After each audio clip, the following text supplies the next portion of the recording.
Hey everybody, welcome to Steel City Fandom. This is Dawn along with Justin. Hello.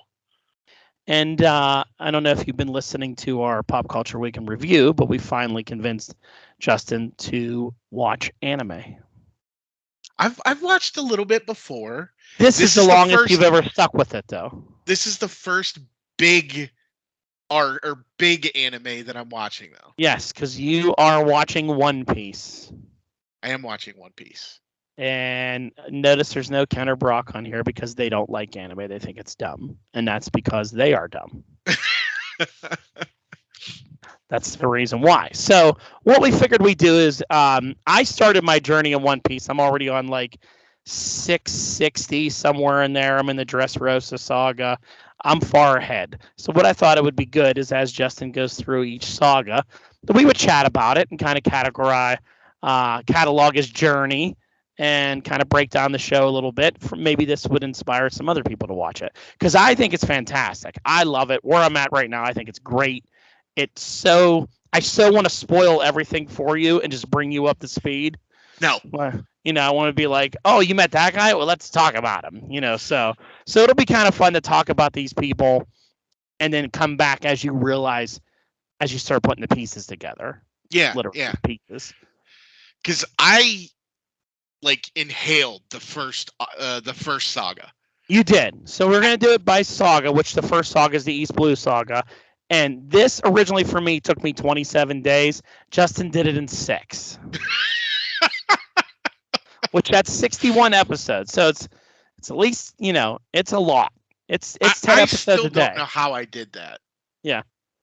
Remember last Thursday Ken was trying to figure out the math on it? Yeah. That was like, wait a minute. We're like 10 episodes a day. Like it's 60 episodes, 6 days. Figure it out. They do go quick though. They do.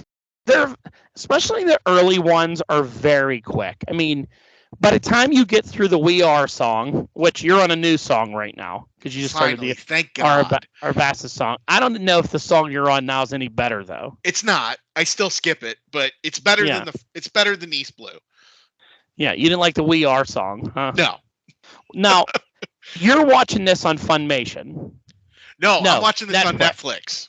All right. So I also think Netflix, this show was remastered a few years ago. So the original of it that people watched on like not Adult Swim, like Toonami, I think it was on back in like the 99 and a lot of that. It had a whole different voice cast. Okay. So like it was odd. Like I don't know. I've seen some parts of it where I'm like clips of it and I'm like, that's terrible. So like these are more remastered versions where you get Chris Sabat, who I'm a big fan of, who's the voice of Vegeta and All Might and everybody that's awesome. He voices Zora the whole way through this remastered version. Yes, yeah. Zora's voice has not changed. Yeah, so it's a lot better. Where I think he originally came on maybe season like episode 400 is when he finally started doing it all the time, but they went back and they did it. So it's much better. So is the song in Japanese or English? The original We Are song. Oh, it's in English. It's in English. Okay. Yeah. Not all the themes have an English translation to them that they use. Some of them use like Funimation will do like an English intro with like Goldie Roger talking, and then it'll go into like the Japanese lyrics of the song. Like where I'm at right now, my favorite songs that I think are fantastic is the Impel Down intro, which is 12, and then when they get into the New World stuff, like they actually bring back the guy that sings the We Are song. They bring him back later on, and he sings instead of We Are, he sings a song called We Go, and We Go I think is the best One Piece song. Even though I haven't heard them all, in my opinion, so far, I don't know how I can get better because that one's a good one. That one's much better, light years better than We Are. And okay. It's original guy singing it, and it's pretty good. So you went in this show with no idea what this show is about. I knew it was pirates, and that was it. You knew it was a pirate thing. Excuse me. That was about it. You knew anything about devil fruits? No. Nothing about Luffy at all? No. I'd seen him. I thought he looked kind of funny. He is funny. Very funny. Do you meet him right away in this first Eastwood in this Romance Dawn arc, which is only like 3 episodes? This is really just to meet um, Luffy, Zoro, and I think Shanks is introduced here in the first 3, right? Yeah. But it's kind of in a flat. Well, it's not Got a kind of. It's a flashback. flashback. Yeah. Where Luffy is young. Yeah. Yeah. It shows like his relationship with Shanks. I think it shows Shanks losing his arm, stuff like Yes. that. You meet Kobe, who's like the little kid that like Luffy Yep. met on that wants to be a Marine, and then later Yeah. on they're going to meet each other and all that nonsense. Yeah, it's my first reaction to like the first episode. I was like, I don't know, this show's kind of weird. Like, I don't, it's a little odd. You know, you meet Nami, but she's just like a thief. And then it was like 2 or 3, episode 2 maybe, when they introduced Zoro, that I was like, I like Zoro. Like that's my guy's voice right there. So yeah, you meet Zoro right in episode 2. And yeah, he's fantastic. Now, when I started, you warned me. You're like the first couple like 3 episodes, he's like no matter what happens, just push through the first 3 episodes. Yeah, get through that first. So I went into it expecting to just hate the first 3 episodes, and I really didn't. It's silly. Bad. It's a little weird. Yeah, but it's 90s anime. You have to, and it all depends what you're coming off of. Like, I started this after coming off of season 3 of Bleach, and Bleach is a whole different like vibe than this. So it was like serious, and then I watched a couple episodes of a show called Chainsaw Man, which you can maybe watch that down the road. It's really out there too, but it's darker and gore and like it's new. It's a newer one. It came out last year. Yeah, so, I've seen a lot of advertisements for that. And I watched those, and it was that's what I was into. So you're taking like 2022 animation style, and I had to go all the way back to 1999. Yeah. And I was like, oh god, this looks like it was made 80 years ago, not 24 years ago. You know, like it's hard. It's different to get used to it. Yeah. At first, but the good thing about it for me, which I know you didn't have this to help you, is it's Toei Animation, and Toei Animation does Dragon Ball. And it looks like early Dragon Ball cartoons to me. I mean, the animation's very similar. Even the sound effects are similar, like sword fighting sounds and explosions and things like that. It's very, very similar. So as soon as I start hearing people like, I'm like, that's Vegeta. Okay, that's comforting for me. You know, like felt very familiar to me. So yeah, and I never watched. I mean, I've watched some Dragon Ball. I know the base Dragon Ball, like the characters, the team, but I didn't watch it religiously. So like I don't recognize the voice actors. But I do recognize the animation style, the like you said, the sound effects. I do recognize some of that. I just never really got into Dragon Ball when it was first out when I was younger. Yeah. Yeah, it's one of those, if you didn't get into it when you were young, it's hard to kind of go back and watch some of it, especially early Dragon Ball. Not even Dragon Ball Z. Dragon Ball's completely goofy. Now, that's like early 90s. And mostly that's just Goku as a little kid running around chasing Bulma, and every joke's about Bulma's boobs. I mean, so it's like, it's just very like tied around that. There's not, it's hard. It's hard. It's hard to watch now, I would think. Okay. But so this is different. The thing that I like about this show the most is if you were to look at early Dragon Ball right now, or Dragon Ball Z for that matter, and compare it to where they are now, it doesn't really relate at all. Like they're on a completely different level and a completely different path. Like I still feel like this show, the heart of this show, which is here's a kid, he wants to be king of the pirates. He wants crew members. He's all alone. You really don't know why he's all by himself, which you learn later on. and he wants to go on this journey. He wants to make it to the Grand Line. He wants to find the One Piece. None of that changes. That's where I'm at in episode 650 or whatever. It's still the same goal. Like, so I think it's pretty amazing that he wrote a show. I don't know if he knew it was going to go this long, but like he wrote it in the manga first, and then it happens in the anime. But starting at a starting point, like I'm going to get here. This is what I'm going to do, and it just keeps adding on to it. But it's still the same goal. Where I don't feel is the goal of, Dragon Ball was a goal of like I want to win the martial arts championship. I want to be the best fighter in the world. To now they're fighting gods and they're in space and it's like it's not even anywhere near it unless you're on for that journey. You're like, yeah, I'm kind of glad they changed things. So this one is really different to me like that. I don't know if other long animes like Naruto or Bleach do the same thing because I haven't watched those yet. I plan to, but this one feels different to me because they really stick with this story. You're on a journey and you're on it for a long time. So that's why they really focus on like if you meet somebody, they are going to tell you all about this person eventually.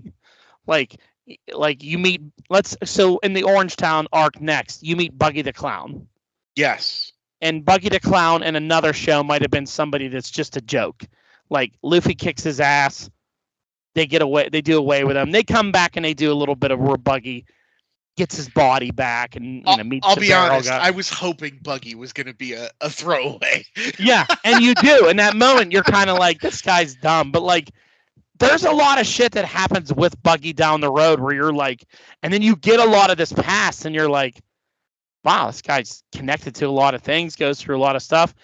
Like everyone has that kind of moment where you meet people and you're like, I don't know what that person is. You're eventually going to get a 4 or 5 episode arc down the road that's going to explain their whole backstory, whether you like it or not. So this level of character development, since I'm not a longtime comic book reader, yeah, the only thing I can compare this level of character development to is the Anne Rice Vampire Chronicles.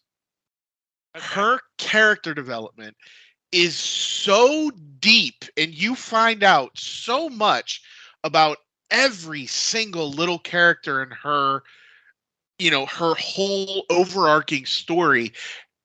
And I enjoyed that. A lot of people didn't like those books because of how deep the character development was, but I enjoyed it. So knowing that that's coming with One Piece, I'm excited to get more. And I realize there are going to be characters I don't like, even if they don't, they come back later. But that rich character development, I enjoy. I like learning about everybody that's part of the show. Yeah. And that's what you're going to get. You're going to get a lot of character development, a lot of like insight to who all these people are. I think in some of this here, you saw a little bit of Zoro's backstory. Yes. How he had to train. Oh yeah, there was what episode? There was a whole arc about when he was younger and when he was training, and the girl that always beat him. And then she passed away, and her father gave him her sword so that he could, train hard to fulfill his promise that he made her of becoming the world's greatest swordsman. And I liked it, whenever you see Zoro do 3 sword style at first with a sword in his mouth, it's a little off-putting at first, But I think when you see how he trained with like that weight in his mouth and like you realize how fucking strong he really is. Like he works out with these like huge dumbbells and weights, but doing sword motion with him and his jaw and everything else. Like, I love 3 sword style now. Some people don't like it at first or it's a little weird, but when he takes the other ones out, kind of puts the one across and does his like poses, I think it's awesome. It's cool. It is a little strange, and the only thing I wish you could get more, and it would be very hard to do with this animation. I wish these battles had some more detail. You know what I mean? It's like he just went through and took out so I've moved ahead a little bit from where we're gonna stop on this particular podcast. I'm Yeah. I'm into the next saga, and he took out a whole group of pirates, but it was basically a black screen with just Yes. purple slashes on the screen. Yes, and that is a classic old anime trope Yeah, where Zoro's fights with people later on is way more detailed and choreographed. Where when you meet somebody that's of their equal or better, then you see it. But they use that to kind of show these guys are yeah. so out of his league. So he moves so fast they didn't even see him, and they're just dead. So he barely makes a move. There's sometimes where you see stuff they do with other characters where they do a slash and they kind of click their blade back in their sword and everybody explodes with blood and they fall down on the ground. You're like, they didn't even see him get hit. Well, there's a whole TikTok trend around that where you just take a samurai sword, you just open it and close it real quick, and a banana cuts in half. Yeah. So they do that trend a lot of Yeah. just popping the sword out. So they use that to kind of show when Zoro comes across. Well, that's it. We'll talk about that later on. But you see him when he fights people, he just whips their ass, and it's not even a contest. Yep. So they do that a lot. So then the next you move into, which this was one where you first texted me on, is the Syrup Village arc. So this was basically the island that they go to where Usopp is from. Yes. And you meet Usopp, and he's a complete idiot and a liar. Now, he's the typical the boy who cried wolf. Yes. I instantly related to him because he's Krillin from Dragon Ball, so I was like, okay, I know this voice. But he can be super annoying, especially in this arc. Yes. Yes, because he lies a lot. He doesn't really do a lot. He's a sniper. Which you don't really get to see until later on in that Syrup Village arc. It's towards the end before you really see him doing anything with his slingshot that's actually good. Yes. He's very tough to take, but you start learning later on. Usopp plays a key role with kind of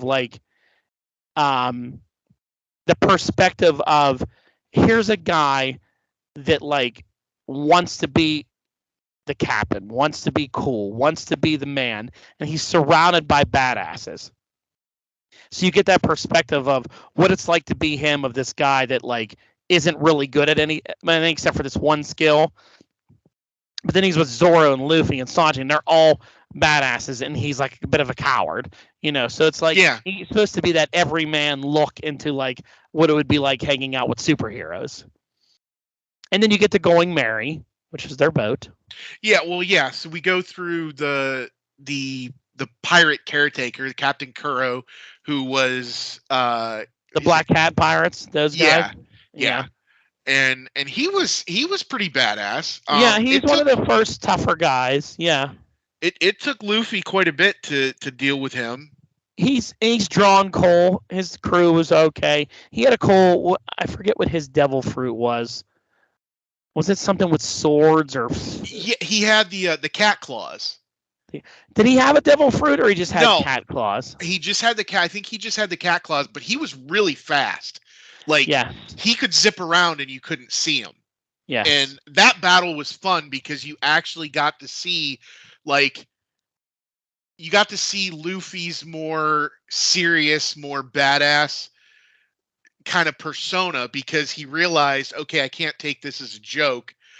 And you kind of saw him center himself and concentrate and be able to start to pick up the guy's movements as he was going around him. And that's another great thing about Luffy, is being there from the origin, which this is a parallel to Dragon Ball as well. Goku and Luffy are very much alike in the fact that they're very pure of heart and genuine nice, but you don't want to get on their bad side, and they adapt in a fight, which they do that a lot in other animes, but Luffy really does it a lot, where you see guys that he really struggles with, And then as he gets better and more confident in himself, like you would smoke this dude in a second right now. Like that's the cool thing about it. You're like, boy, what's next for him? Like, well, who's he going to come up against? Because Luffy thinks he can take anybody. Yeah. He's open for fighting everybody. And Yeah, he's a total jackass. I mean, he annoys everybody on the crew. Doesn't take anything serious. He never listens to directions ever. No. The tropes that they plant with all of them. Have you learned yet that Zoro gets lost constantly? A little bit. So this is the kind of the first time where so I'm on the Winter Island, which is what's the name of that? Drum Island. Drum Island. I'm on the Drum Island arc right now. And they left him on the ship to guard the ship while they went to find a doctor. And he decides, I'm gonna go ice swimming. I'm gonna go swimming in this frozen ass river. And all of a sudden he just kind of shows up and he's like, huh. Yeah. I don't know where the hell I'm at. Yeah, well, that's the going thing. He has the worst sense of direction, and they use it in every saga and arc where Zoro gets lost constantly. Okay. And people have to keep an eye on him. Sanji loves women, is easily distracted by ladies. Oh, yeah. Nami's easily distracted by money and wealth Yep. and gold and treasure. Luffy's distracted by food. And it's great. It's just it's full of hilarious moments, which that's the thing I like about it is there's serious tones, but then there's a lot of fun. Yeah, and there is a lot of annoyance though. Oh yeah. There are times where you're like, what? Why are you doing this? Yeah. So next you meet Sanjay in the Baratier arc, which I enjoyed. Yeah, I thought that was a good arc. This is a good one because you meet a lot of key people. You meet Sanji, obviously, and all his stuff. Don Krieg and some of these other people. You talk about the Grand Line. Yeah, we also meet Mihawk here. Yeah, Dracul Mihawk or Hawkeye. He has 50,000 names. He's one of the 7 warlords of the sea. Okay. Yeah, he was a badass. Yes. He shows you the difference in power levels right away. How easily he whips Zoro with a butter knife. Yeah, that was difficult because the power levels are so different. And they haven't really introduced what these power levels are and what they master yet. You don't really find that out till later on. Okay. Yeah, no, I the only thing at this point, it looks like he's just got way more experience and has been doing it for longer. So, chopping boats in half. Yeah. Destroying whole fleets at sea. Yeah, he took down that whole fleet by himself with like 1 or 2 sword swipes. Yeah, because you start to see that great swordsmen, they don't have to be near a target to hit it. They can kind of muster up enough energy that when they swipe, it almost sends like a shockwave that slices through stuff. Okay. So one swipe of Hawkeye's sword, you can kind of wipe out an entire fleet, which is kind of crazy. Yeah. And he's just sailing around in that little stupid boat. Yeah, it looks like a coffin. Yeah. Just sailing around on it, just doing whatever. I like the way he's drawn. I like his sword. He's cool down the road, but that's a key plot point there is meeting him. Sanji obviously leaving with him, becoming their cook, which Luffy loves because Sanji's a great cook. Is this also where you see that? I think it's isn't it where Hawkeye goes and talks to Shanks? Yes. And tells him about Luffy having a bounty and all that. Yeah. And when they first meet, when he first gets there, I wasn't sure the dynamic between the two. Because, Mihawk makes a comment, well, I guess in your condition, there's really no point in finishing our fight. And Shanks just kind of laughs him off, whatever. and then he tells him about Luffy. And at this point, I didn't. I still am not supposed to know much about Shanks.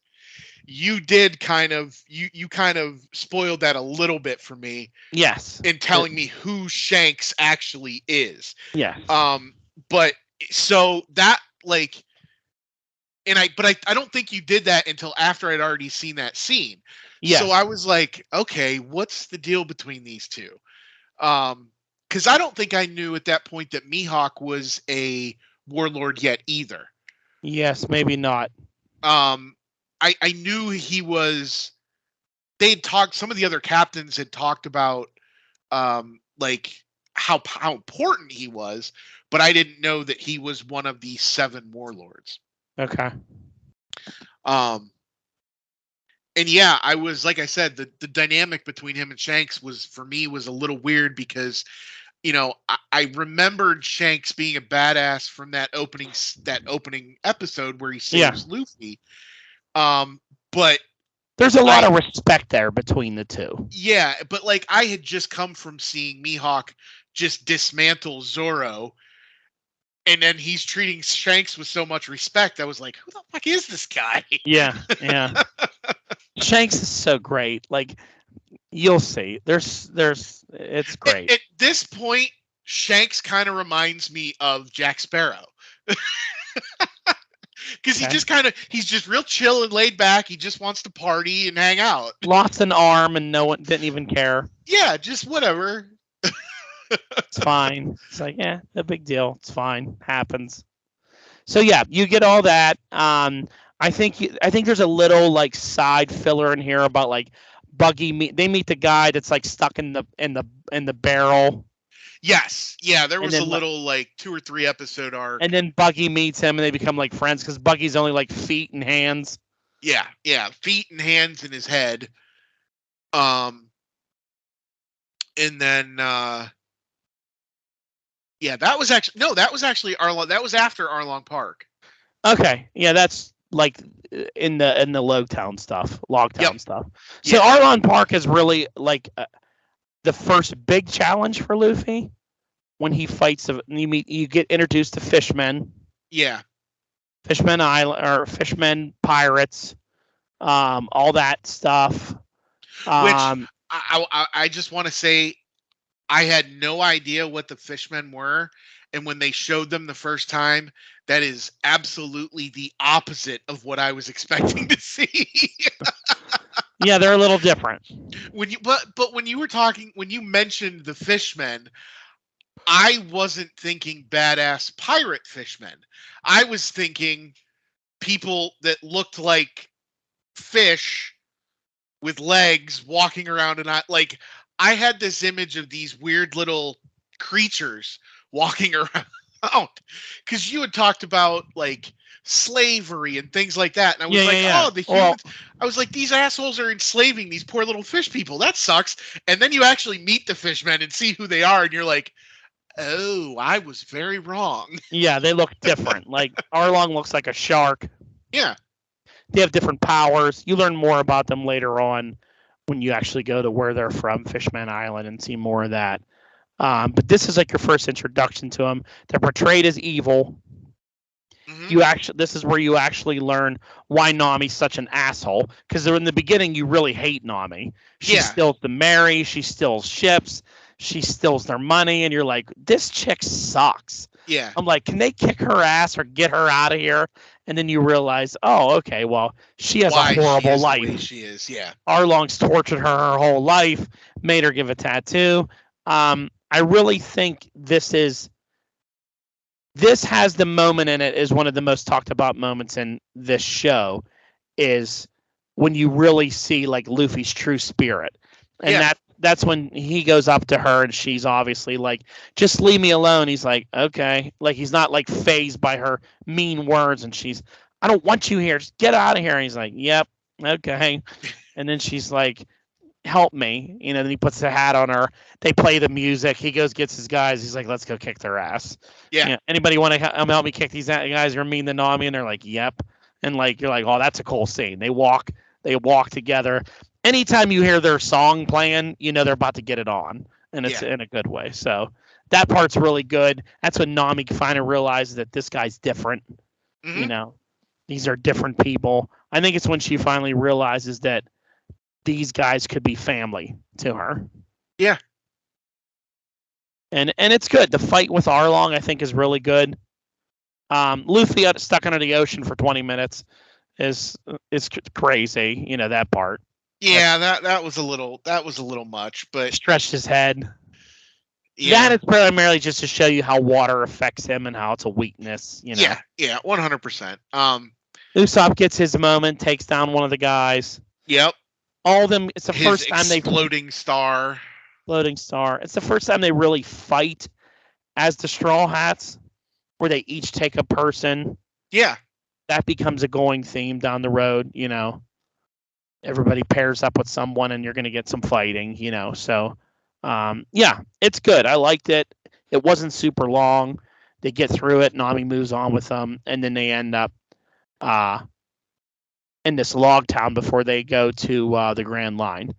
And they're going to go Well, that shopping. at the end of the Arlong or the Arlong Park saga, that's when Luffy gets his bounty. Yes, that's right. That final episode of that arc is where he gets his bounty, and then you go on the little buggy side story. Yes. Where he goes and meets up with the guy from the crazy island. And it's like his crew members all have like a big fight to see who's the boss. Yep. And they do all that. And that weird tiger that talks. The like lion, Richie. Yeah, the lion, Richie. Yeah, they do all that. And then Buggy returns. Like, it's so silly. Yes. He gets that girl. I forget her name, but she's like his helper. At this point, I don't know her name. He never said her They name. never say her name. Yeah, she's that dark-haired girl that's like traveling with him. Isn't she the fat lady that you see in the beginning, but then she lost a bunch of weight? I don't think so. I think that might be it. Might have to verify that one. All right, we'll have to look that one up. I don't know. I didn't know who she was. I just knew that she has an agenda. She doesn't like Luffy for some reason. I think that's why. Let me see. Why can't I find it now? You like just dead air on this podcast?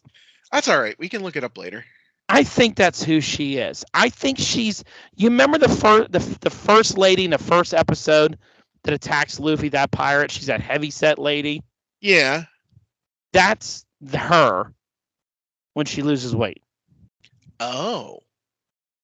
And that's why she doesn't like Luffy, because of what he did to her in the beginning. Okay. Interesting. I'm almost 100% sure about that. And yeah, well, I forget what her name was. Her name was. These Wikipedia pages are so weird to open. Not her. Elvita, isn't it Elvita? Yes, I think you're right. Yes, it's Elvita.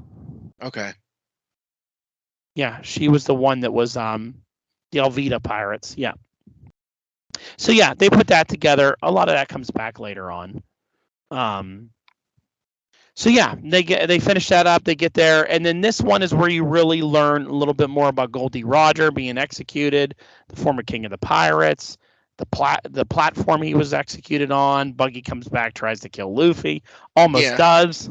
Yeah, almost succeeds. And then you get Captain Smoker. Yes, he's a badass. He is a badass. And why you have to smoke that many cigars? He always has 2 cigars in his mouth. 2 cigars in your mouth, not just one, but 2 cigars. Well, and then he was going to the fight, and he told one of his lieutenants or whatever. He's like, "Go get my packing pipe." Yeah. He has to go get more cigars, and then he has like cigars like ammunition all around his like belt and his arm and stuff. Um, did you notice the sword kind of contraction thing that he has? That like that has like the little angle out. Did he have his club with him? Yeah, I think so. Yeah, that club is like made out of the sea prism stuff. That's a weakness to devil fruit users. Oh, So it hurts them a lot when he hits people with it. Interesting. Mm-hmm. And then a key moment in this that you saw is Luffy's no match for Smoker at this point at all. No. He's no match at all. He is about to sort of end Luffy, and then a mysterious person shows up. They just Smoker just calls him Dragon. Yes. And the moment you told me this, you're like, oh, this guy, he looks like he has weather powers or something. Whatever. I so want to just yell out. Well, now, so before we got on this, we did talk a little bit about the different types of devil fruits. Yes. And so I have a feeling now that that he is one of the Logia. Logia. Okay. That's what he's one of the Well, no, now that I think about it, all right, I don't know. I'm confused because maybe mythical Zoan, but he seemed to be controlling the weather. I don't know. There's too much going on here. I don't know enough yet. I need to watch more. Dragon is amazing. But yeah, you can't say much about him, just that he has an interest in Luffy or whatever, because he saved him. Yeah, and he doesn't really say why. He does he says one line that didn't make a whole lot of sense to me. Just about he was talking to Smoker, and Smoker kind of acknowledged it. That Luffy had a destiny. Yes. Yes. So they make it out of there, and then what's the last one? Is that where it ended for you for that saga, or did they go to Reverse Mountain? Worship Island. Worship Island, but they don't make it to Reverse Island to the next one, Reverse Mountain. Correct. Okay. Worship Island was, refresh my memory, what happens there? Let's see. Oh, that's just like a little filler at the end, right? Yeah, they get the little girl that they find on the raft all alone. Yes. This one does introduce you to comm belts though, right? Yes. And this one also, the dragons are here. Yes. That little girl has hides that one, takes care of that one older dragon. And the one Marine captain, or general, whatever you want, admiral, he was actually after the dragons. So you see the Marines kind of not being good guys too. In this, you get your first glimpse of them being corrupt instead of just being the military trying to go after pirates. You see them trying to be self-serving and being a little bit corrupt as well. Yes. And you met Garp? Yes, we did get to meet Garp, but it was pretty... Vice Admiral. Yeah, it was pretty limited. Okay. They didn't give you too much more on Garp? No. Okay. All right. Yeah. Comm belts is a big thing introduced here. Yes. So I know they're the ones that are just kind of like a compass that you have to be on an island for a particular amount of time for it to recharge. That's a log post. That's after you get to the Grand Line. But before, this is your first introduction to what a comm belt is, because they end up right in the middle of it and they can't cross it. Yeah. Sorry. Right. Yeah. Yeah. Okay. Right. Yeah. So it shows you the reason why they have to go find Reverse Mountain, because you can't cross a comm belt to get to the Grand Line. Yeah, because there's no wind, there's no currents. It's just And uh, tons of sea monsters. yes, tons of big, crazy sea monsters. Yes. Yes, sea kings. Tons of them. So yeah, that's pretty much about it. That first 61 episodes is just to give you the main crew, all of them, get them all on the same page, get them to their journey to the Grand Line. Yep. What do you think of the Going Merry? It's cool. It's a cool ship. Mm-hmm. I thought it was a little weird that the girl on that island was just like, "Here, take this giant ship that my caretaker designed." Yeah, and just gives it to them. And you can see the areas where like what Luffy wants in his crew members. Like they don't have a musician. Luffy wants a musician. They don't have a Which I still doctor. don't understand. Oh, you gotta have a musician. Pirates like to sing. They're working on their doctor right now in the Yeah. episodes that I'm on. So None of a doctor. They don't have an actual what they call a shipwright. A shipwright is a person that builds ships and can work on ships. Usopp does a lot of that now, but he's not really he doesn't really know what he's doing. He kind of makes up a lot of things. He just kind of does stuff as he can figure it out. Yeah. So there's a lot of spots. There's 10 spots to fill. So you'll meet some interesting people on your journey, as it says. So that's the end of that one. And now you're off to the Grand Line. So we'll talk about next time about the Arabasta Saga and all the interesting people you're about to meet here. Yeah, and I am tracking it, so we'll figure out how many days it takes me to get through this. Report on days. Let me see how many days it took me to do the Arabasta Saga. Like I said, the first one was 27 days. That was 61 episodes. Arabasta, which is 73, only took me 22. All right. And that was through the holidays, so I had some time off. Yeah, I've not watched as much this week as I did last week. I don't know if I maybe burned myself out a little bit. You can. You go in stages. So quick. So I've slowed down a little bit, but I think I've watched 3 episodes today. So my biggest victory is the Water 7 arc, Water 7 Saga, which is 118 episodes, and I did it in 15 days. Wow. That one I was working some nights, and I was like, yeah, I don't have anything to do, and I was just sitting here watching it all night long. So yeah. I hope you liked it. Stay with us on our journey here, and we'll keep talking about it as we see new. And then we'll come back and say, "Remember when you met this guy, and now you see this. Now you understand." Yeah, these definitely aren't going to be weekly episodes. No. These will be. We're just going to throw these in periodically as I finish my arcs, and hopefully someday catch up to where Dawn's at before. What I would like to do is I would like to catch you so then we can finish like the last stuff by like together. If you can catch me where I'm at now, then I have no shot. Like then you will definitely blow right past me. You know, every night now when I go, like last night I had to watch so much stupid wrestling, and then I was like, I'm tired. I'm gonna go to bed. I'm like, I got to get at least 1 or 2 episodes in. I was like, Justin's on my tail now. I'm not on your tail. I can see you at the end of the road. Yeah, I mean, I'm almost 600 episodes ahead of you, but like the rate you're going, it's gonna start getting close. It goes by fast. I mean, like I said, this stuff goes by fast. Yeah. All right.